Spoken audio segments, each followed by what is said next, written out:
A very good morning to respected teachers and my dear friends.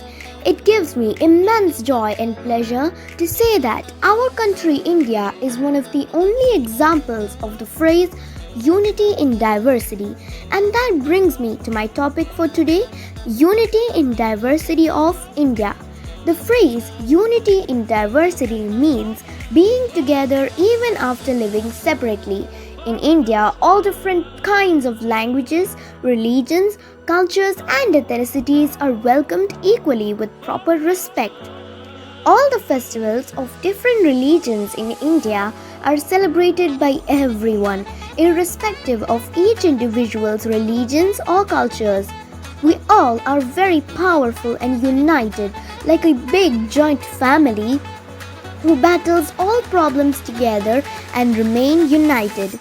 We carry the symbol of peace despite being different from one another by our religions, cultures, and languages.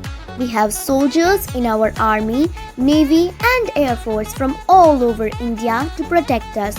We handle all problems together like a team.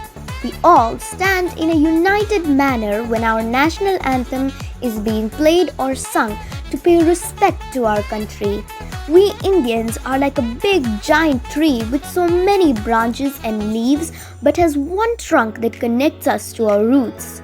We remain in diverse places but still we remain united as one nation. The presence of so many religions, cultures and languages just proves the phrase unity in diversity in India. I love my country and am proud to be an Indian. Thank you. Have a wonderful day.